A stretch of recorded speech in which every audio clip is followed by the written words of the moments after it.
about, of course, is that you and I have been trying to make the case, I think, I have anyway, that liberals need to stand up for liberal principles. This is what I said on last week's show. Obviously, I got a lot of hate for it, but all I'm saying is that liberal principles like freedom of speech, freedom to practice any religion you want without fear of violence, freedom to leave a religion, equality for women, equality for minorities, including homosexuals. These are liberal principles that liberals applaud for, but then when you say in the Muslim world this is what's lacking, then they get upset. Yeah. Well, liberals have really failed on the topic of theocracy. They'll criticize white theocracy. They'll criticize Christians. They'll still get agitated over the abortion clinic bombing that happened in 1984. But when you want to talk about the treatment of women and homosexuals and free thinkers and public intellectuals in the Muslim world, I would argue that liberals have failed us. And the crucial point of confusion, thank you. Thank God you're here. Yeah. Well, I mean, the crucial point of confusion is that we have been sold this meme of Islamophobia, where every criticism of the doctrine of Islam gets conflated with bigotry toward Muslims as people. Right. And that is it's intellectually ridiculous. Even it gets. So hold on, are you the person who understands the officially codified doctrine of Islam?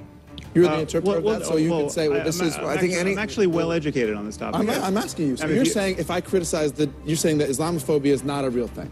That if you're critical of something... Well, it's not a real thing when we do it. Right. Well, no, it really isn't. I'm not denying that certain people are bigoted against Muslims as people. And that's a problem. Big of you. But why are you so hostile about this? It's gross. It's racist. It's not. But it's so not. It's like saying those stateless, shifty Jew. You're not listening to what we are saying. You guys are saying if you want to be liberals, believe in liberal principles like freedom of speech, like we are endowed by our forefathers with an inalienable rights, like all men are created equal. Ben, we have to be able to criticize bad ideas. And of course we do. No liberal doesn't want to criticize bad ideas. But Islam at this moment is the motherlode of bad ideas. Jesus. So we have That's ideas just a fact. like blasphemy. It is an ugly thing. Apostasy. It is basic liberal let me principle unpack of it. Tolerance. Let me unpack it. But not for intolerance. No, of course not. But the picture you're painting is to some extent true, but is hugely incomplete.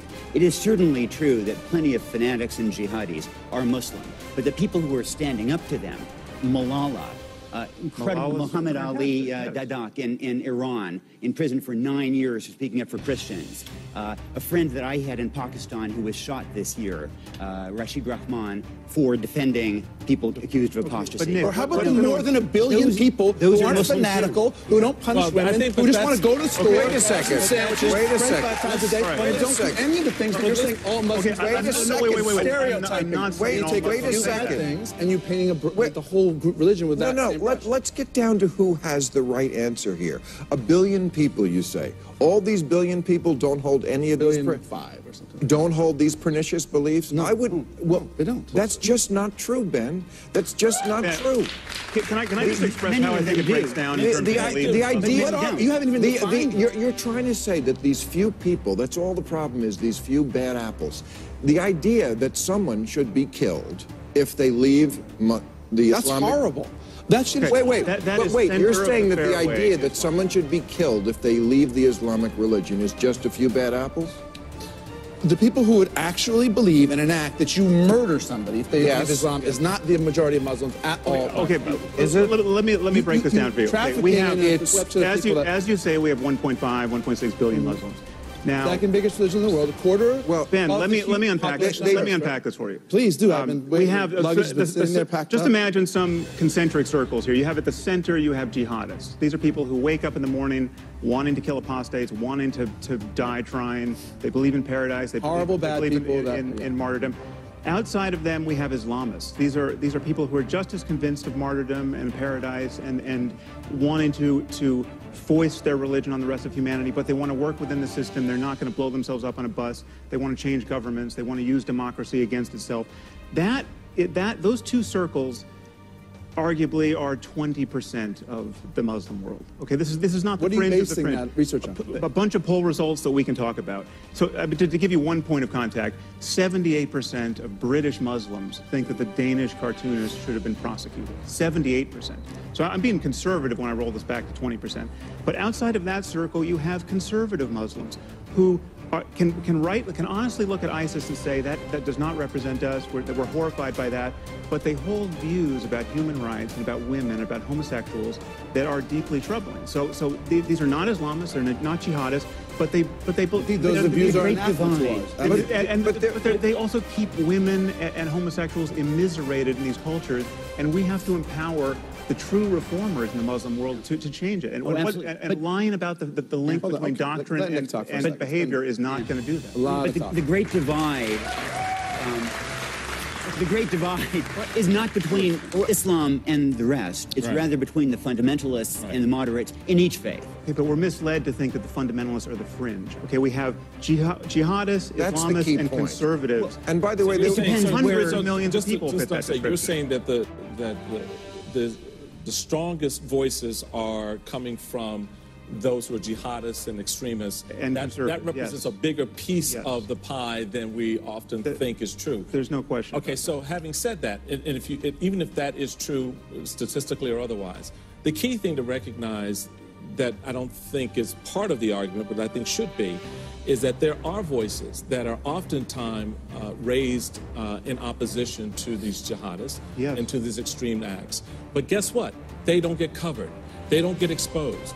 And they're not given the same level of platform that we see the jihadists. One reason they don't get exposed is because they're afraid to speak out, because it's the only religion that acts like the mafia, that will fucking kill you if you say the wrong thing, draw the wrong picture, or write the wrong book. So you do have, there's a reason why Ayaan Hirsi Ali needs bodyguards 24/7. You do have that element of fear as well, but you also have other braver souls out there who do speak out and who who are risking their lives to do that. Like the Muslim clerics and others from Australia to Europe to the United States just recently publicly put their names on paper declaring their opposition to what ISIS and others are doing. So there are those voices, but where was the coverage? Where was that story to sort of create a different picture? What is your solution? What is your ask? Just condemn Islam? The solution, the solution is very much what we've killed more Muslims than they've killed us by an awful lot. We've invaded more Muslims. I am not for more killing. An awful lot.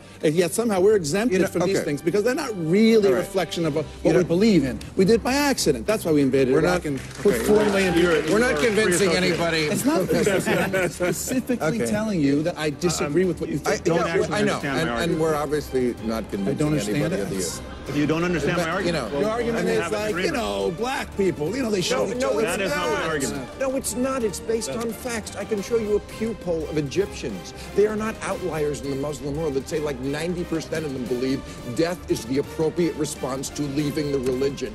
If 90% of Brazilians thought that death was the appropriate response to leaving Catholicism, you would think it was a bigger deal. I would think it's a big deal no matter what. Okay, but that's the fact. But what I wouldn't do is say it's all Brazilians, or I wouldn't say, well, Ted Bundy did this. Goddamn, these gays, they're all trying to eat each other. Okay, let me just give you what you want. There are hundreds of millions of Muslims who are nominal Muslims, who don't take the faith seriously, who don't want to kill apostates, who are horrified by ISIS, and we need to defend these people, prop them up, and let them reform. Dude, you're talking, ISIS couldn't fill a AA ballpark in Charleston, West Virginia, and you were making a career out of ISIS. But no, it's not just ISIS. It's all jihadists. It's global. It's a phenomenon of global jihad. I think that's the opposite. There is those things. There's ISIS, there's global jihadists. The question is the degree to which you're willing to say, because I've witnessed this behavior, which we all object to on the part of these people, I'm willing to flatly condemn those of you I don't know and have never met. No, this is not based condemning on people. It's ideas. And people who believe in those ideas. So it's those people who believe based on reality, Ben.